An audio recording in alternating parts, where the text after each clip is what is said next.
Bienvenue pour cette nouvelle vidéo. Aujourd'hui, je vais parler d'un thème assez intéressant pour vous. Ce que j'ai pu retenir de la masterclass qu'on a pu avoir ici à Munich, tel Rilano. Il y avait une participation de près de 100 personnes avec beaucoup d'investisseurs immobiliers, beaucoup d'Allemands venant de toute l'Allemagne. C'était de comprendre comment les autres voient la chose et comment, quels sont les petits tips, quels sont les petits éléments que nous, la communauté aussi, nous pouvons utiliser pour pouvoir frayer notre petit chemin et dans le domaine d'investissement immobilier ici en Allemagne. Alors, c'était vraiment un week-end très riche. Pourquoi? Parce que j'ai aussi beaucoup appris et c'est pourquoi je voulais vous partager dans cette vidéo certaines astuces, certains éléments primordiaux pour pouvoir vous aider et pour pouvoir vous comprendre un peu ce qui se passe actuellement dans le monde de l'immobilier, surtout en Allemagne et avec les taux d'intérêt qui augmentent et tout ce que ça peut comporter. Alors moi, c'est Brice depuis le Bayern. Et si c'est ta première vidéo de moi que tu suis, sache qu'ici, dans cette chaîne, nous allons parler d'immobilier, nous allons parler de finances, nous allons parler d'impôts, tout ce qui est relatif à l'argent, d'investissement surtout. Alors, n'hésite pas déjà de t'abonner et de cliquer sur la cloche de notification pour pouvoir recevoir des notifications, des messages lorsque je sortirai de nouvelles vidéos. Et par la suite, je vais maintenant déjà commencer par aussi un élément assez important, du moins, que j'ai eu lors de mon parcours toujours en temps, c'est-à-dire acheter des trucs off-market, en fait. Acheter des trucs hors du marché, en fait. Parce qu'il y a toujours cette notion d'acheter des trucs off-market.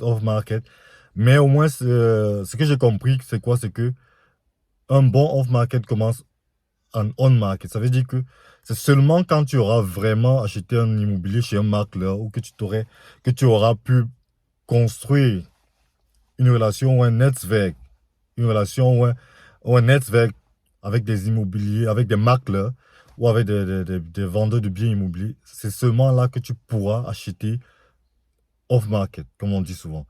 Donc, cette notion de off-market, en disant partager les billets, les provisions pour des personnes qui vous donneront des conseils, qui vous donneront des tips en contrepartie de l'argent, ou bien écrire dans un journal, afficher des placards et tout. Ça sont des bonnes choses, mais véritablement, c'est difficile parce que ça prend beaucoup de temps et le retour sur investissement ou le retour de ces différentes actions n'est pas assez grand. Donc, ce que j'ai d'abord compris de base, c'est quoi? C'est que pour pouvoir acheter des immobiliers bas, avant que ça n'arrive sur le marché, il faut se créer un network, il faut rencontrer beaucoup de macleurs, aller visiter et aussi acheter. Parce que, en fait, ces macleurs-là, lorsqu'ils vendent, ils vivent de quoi? De la provision qu'ils font à la revente. Donc, si tu fais un bon deal avec une personne, forcément, s'il a un bien et que tu restes toujours en contact avec la personne, il y a de fortes chances qu'il vienne à toi et qu'il te le propose avant de pouvoir le mettre sur le marché. Donc, et ceci, ça prend du temps. Donc, lorsqu'on voit des grandes personnes, des personnes assez âgées qui parlent d'acheter des trucs off-market, ça leur a pris du temps en fait. Donc, il y a cette partie de l'iceberg qu'on ne voit pas et on se dit c'est facile. Donc, ça vient avec le temps. C'est à toi de créer ton network, c'est à toi d'acheter, de créer de bons contacts qui pourront par la suite te refiler de bons conseils ou bien de bons deals en fait. Ça c'était d'un. Parce que pour moi, je me suis dit, ok, comment faire pour arriver à ce type de deal? C'est seulement en passant par les achats et en passant par là que tu pourras éventuellement te faire de bons deals. C'est clair qu'il y a aussi le hasard, le fait du hasard, une personne qui connaît une personne qui te propose tel ou tel autre deal, mais de prime abord, c'est le chemin à suivre. Donc, de deux, l'idée ici aussi, moi, c'était de voir, ok, les intérêts au niveau de l'immobilier ne font que grimper. Il était pour moi question de voir aussi les stratégies que la majeure partie des personnes exercent. Donc, et c'était assez intéressant. Donc, du coup, je te prie de rester jusqu'à la fin parce que je vais essayer d'étayer tout ce que j'ai pu comprendre de façon concise. Alors, reste jusqu'à la fin pour ne rien rater déjà de cela. Il y avait 2 points, effectivement. Déjà, pour savoir, il y a une inflation qui sévit, déjà un. Et de deux, je ne sais pas si vous l'avez remarqué, peut-être sur le marché de l'immobilier, ça ne se fait pas encore savoir en termes d'acheteurs et aussi de vendeurs surtout. Parce que je pense que la majorité des personnes continuent à vendre à des niveaux assez hauts, mais oublient que le financement ou les intérêts ont déjà augmenté. Et vraiment, c'est pas, la banque donne plus l'argent à n'importe qui maintenant. Parce qu'il redouble de vigilance. Donc, du coup, À ceux à qui ils veulent donner de l'argent, ils t'étudient véritablement et te demandent même d'apporter un capital propre. Pour une petite anecdote, moi, je pense la semaine passée, j'ai eu à faire une demande, par exemple, pour un bien de 100 000. On m'a parlé de 4,23% en fait. Et 4,23%, ça c'était pour un financement à 100%. Et aussi, on m'a fait comprendre que même si j'apportais 40 000, j'aurais droit à 3,5%. 3,5% à un capital de 40 000. Pouah, c'est incroyable. Donc, juste pour comprendre que maintenant, les acheteurs vont se rendre compte qu'ils ne peuvent plus s'octroyer n'importe quel bien, d'un. Et de deux, le marché, les vendeurs vont se rendre compte que le bien ne part plus aussi facilement. Parce que tout le monde craint ce qui peut se passer. Et du coup, ce qui va créer quoi? Une stagnation des prix ou bien une petite chute, mais pas vraiment une chute parce que ça va, je pense que ça va stagner plutôt. Parce que même en 2008, quand tu regardes les courbes, ça a dû stagner. Pour ce qui est des deux éléments que la majeure partie des personnes ont évoqués en termes de financement, il y avait d'abord quoi, le variable financier, le variable financier, qui est en fait quoi, un financement variable. C'est-à-dire quoi, ici tu vas à la banque, tu demandes un financement variable et ce qu'ils font c'est quoi, c'est que avec un financement variable, tu as des taux d'intérêt qui peuvent aller dans les 1,2, 1,4%. C'est possible. Oui, c'est possible de nos jours. 1,2, 1,4%. Mais ça c'est pour des gens qui s'y connaissent véritablement. C'est pour des gens qui savent ce qu'ils font en fait. C'est-à-dire ce type de financement. Parce que l'idée c'est quoi? C'est que déjà, la banque centrale n'a pas augmenté les intérêts sur l'argent qu'ils donnent, qu'ils reversent aux petites banques qui vont à leur tour proposer des prêts aux individus. Eux, ils ne l'ont pas augmenté. Mais en avance, déjà, les banques que l'on connaît, eux, ils ont déjà commencé à augmenter leur taux. Juste pour être sûr et être en avant-garde de ce qui pourrait arriver par rapport à l'inflation, par rapport à la guerre et par rapport à tout ça. C'est fait qu'on a des taux assez hauts, bien que la Banque centrale n'a pas encore élevé leur taux d'intérêt qu'ils donnent.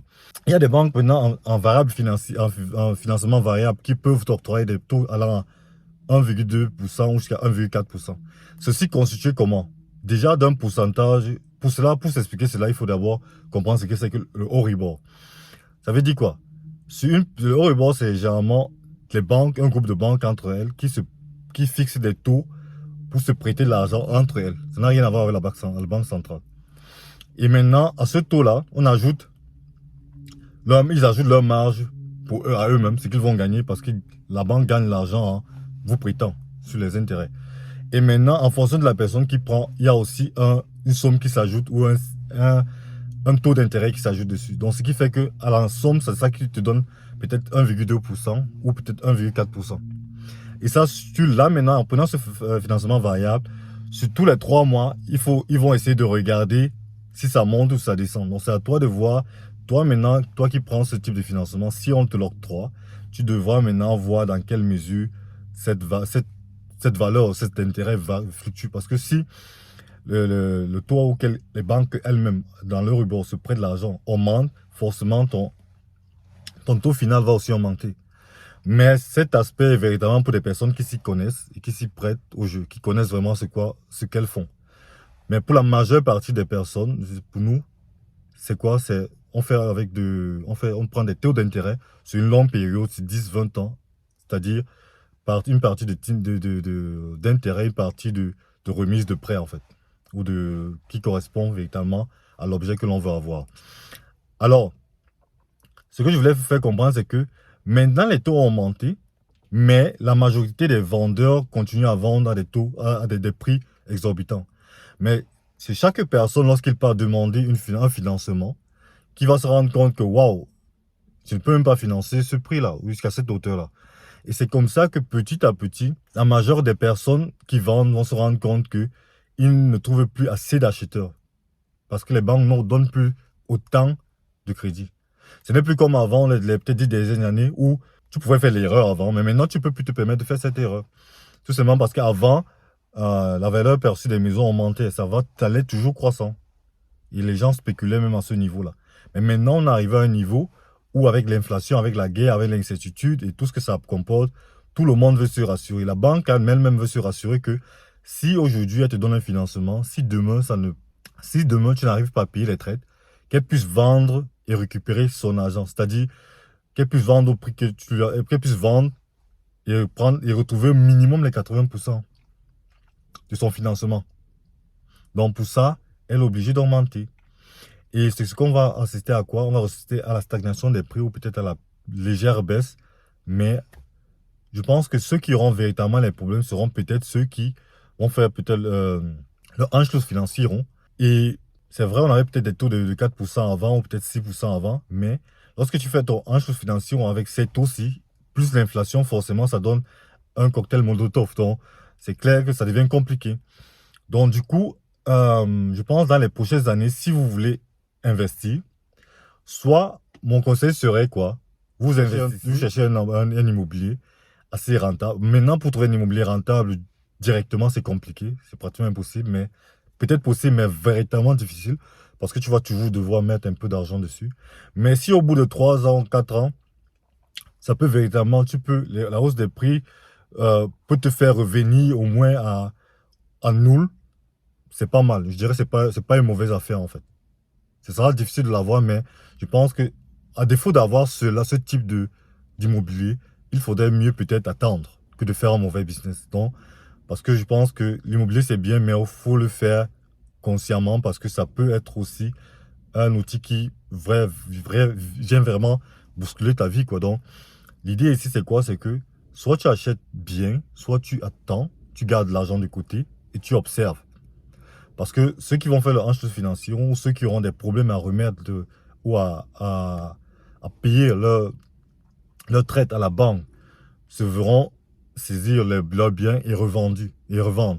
Donc, dans cette revente, maintenant, si tu restes aux aguets et que tu as du cash, tu auras la possibilité de t'octroyer des biens qui seront profitables pour ton portfolio. Donc, ça, c'était ce que je voulais vous apporter comme élément. C'est-à-dire, comprendre que les taux d'intérêt ont vraiment baissé et ce que ça signifie. Si vous avez la possibilité, n'hésitez pas d'aller taper sur Tilgun Rechner, calculateur de Interhyp, et vous essayez de voir les taux qui s'y pratiquent. C'est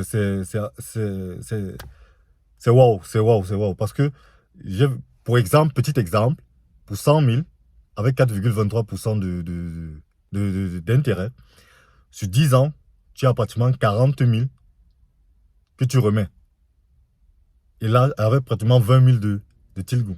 Ça veut dire que tu as pris 40 000 que tu remets seulement en intérêt et 20 000 euros remboursent seulement ton crédit. Donc, juste pour vous faire comprendre un peu la situation, les taux ont augmenté, les prix restent de stagner ou baisser légèrement. 2. N'achetez que si ça vaut vraiment la peine. 3. Attendre, ramasser autant de capital que possible et attendre, voir pour pouvoir piquer les bons objets. Alors, c'est ce que je voulais te partager dans cette vidéo, déjà. Pouvoir comprendre que nous vivons des périodes un peu compliquées et incertaines. Et puis, que tu restes sans immobilier, que tu achètes ou que tu n'achètes pas, les choses vont avancer sans toi. Alors, autant mieux être de la partie, mais savoir vraiment savoir comment choisir ton os dans la marmite. Donc, c'est de ça qu'il est question. Et pour ceux qui ont vraiment eu la possibilité de saisir l'occasion des différentes années, vraiment, chapeau. Et je pense que vous avez fait une assez bonne affaire. L'avenir nous le dira forcément. Et sur ce, à prochaine pour une prochaine vidéo.